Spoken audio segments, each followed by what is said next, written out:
Hello friends, welcome back to my channel Mahi's home style cooking. ఈరోజు Republic Day special video. Republic Day special idli చూయించబోతున్నాను. ఇడ్లీ పిండి నానబెట్టే పని లేకుండా అప్పటికప్పుడు ఈజీగా తయారు చేసుకోవచ్చు. చాలా సాఫ్ట్గా వస్తాయి. ఇన్స్టంట్ ఇడ్లీలను ఎలా తయారు చేసుకోవాలో చూద్దాం. దానికోసం 2 కప్పుల బొంబాయి ఉప్మా రవ్వని తీసుకోవాలి. అందులోనే 2 కప్పుల పెరుగును తీసుకోవాలి. సేమ్ క్వాంటిటీలో తీసుకోవాలి. మనం ఏ కప్పుతో అయితే బొంబాయి రవ్వను తీసుకున్నామో అదే కప్పుతో 2 కప్పుల పెరుగును తీసుకోవాలి. చిటికెడు వంట సోడా, రుచికి తగినంత ఉప్పుని వేసుకొని మొత్తం కలుపుకోవాలి. వంట సోడా ఆప్షనల్. మొత్తం ఒకసారి కలిపి కొద్దిగా వాటర్ పోసుకుంటూ కలుపుకోవాలి. ఎందుకంటే రవ్వ వాటర్ని అబ్జర్వ్ చేసుకుంటుంది కాబట్టి కన్సిస్టెన్సీని చూసుకుంటూ వాటర్ని పోసుకొని కలుపుకోవాలి. మరి ఎక్కువగా లూజ్గా కలుపుకోవద్దు. వీడియోలో చూపిస్తున్న విధంగా కలుపుకుంటే సరిపోతుంది. మూత పెట్టి 5 నిమిషాలు పక్కన పెట్టుకోవాలి. ఎక్స్ట్రా 2 బౌల్స్ తీసుకొని పిండిని 3 బౌల్స్లో ఈక్వల్ క్వాంటిటీలో ఉండే విధంగా చూసుకోవాలి. ఎందుకంటే మనకి 3 కలర్లు అవసరం కాబట్టి 3 బౌల్స్లో ఈక్వల్ క్వాంటిటీలో తీసుకోవాలి. తర్వాత ఆరెంజ్ కలర్ కోసం ఒక మిక్సర్ జార్లో కట్ చేసుకున్న క్యారెట్ ముక్కలను వేసుకొని కొన్ని వాటర్ పోసుకొని మెత్తగా పేస్ట్లా తయారు చేసుకోవాలి. ఇలా తయారు చేసుకున్న పేస్ట్ని ఇడ్లీ పిండిలోకి వేసుకొని మొత్తం కలిసేటట్టుగా కలుపుకోవాలి. ఎలాంటి ఫుడ్ కలర్ వాడకుండానే క్యారెట్తోనే మనకి న్యాచురల్గా ఆరెంజ్ కలర్ వస్తుంది.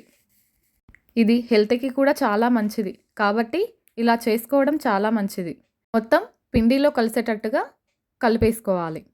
తర్వాత గ్రీన్ కలర్ కోసం ఒక కట్ట పాలకూరని నీట్గా కడుక్కొని మిక్సర్ జార్లోకి తీసుకొని మెత్తని పేస్ట్ లాగా తయారు చేసుకోవాలి.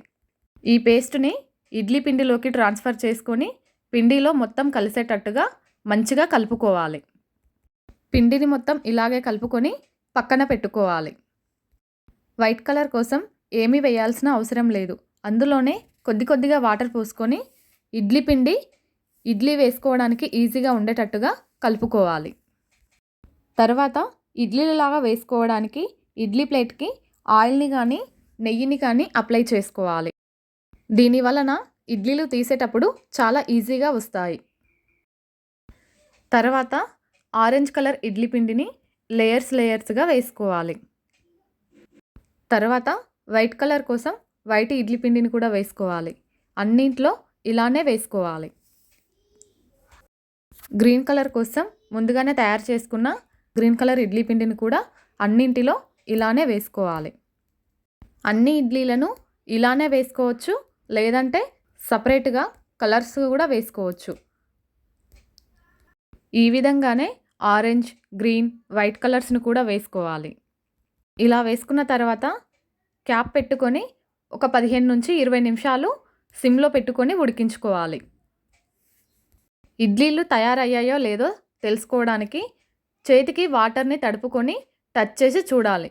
ఒకవేళ అంటుకున్నాయనుకో అవి కానట్టు, అంటుకోకపోతే ఇడ్లీలు పర్ఫెక్ట్గా కుక్ అయినాయని అర్థం. తయారైన ఇడ్లీలని ఫ్లాట్గా ఉన్న ఒక స్పూన్ని తీసుకొని వాటర్లో ఒకసారి డిప్ చేసి తీయాలి. దీనివలన ఇడ్లీలు తీసినప్పుడు చాలా ఈజీగా వస్తాయి. ఈ ఇడ్లీలు చూడడానికి చాలా కలర్ఫుల్గా అట్రాక్టివ్గా ఉంటాయి. ఇవి సాఫ్ట్గా కూడా వస్తాయి. పిల్లలు చాలా ఇష్టంగా తింటారు. పిల్లలకి ఇవి అట్రాక్టివ్గా ఉంటాయి కాబట్టి తినాలనే ఇంట్రెస్ట్ కూడా వాళ్ళకి ఉంటుంది. కాబట్టి అప్పుడప్పుడు ఇట్లా కలర్ఫుల్ ఇడ్లీలను కూడా చేసి పెట్టండి. ఈ ఇడ్లీలు పల్లి చట్నీతో పాటు టమాటా చట్నీ కానీ అల్లం చట్నీతో కానీ తింటే చాలా టేస్టీగా ఉంటాయి. ఈ వీడియో కనుక మీకు నచ్చినట్లయితే లైక్ చేయండి, షేర్ చేయండి, కమెంట్ చేయండి. నా ఛానల్ని కనుక మొదటిసారి చూసినట్లయితే తప్పకుండా సబ్స్క్రైబ్ చేసుకోండి. నా వ్యూవర్స్ అందరికీ గణతంత్ర దినోత్సవ శుభాకాంక్షలు.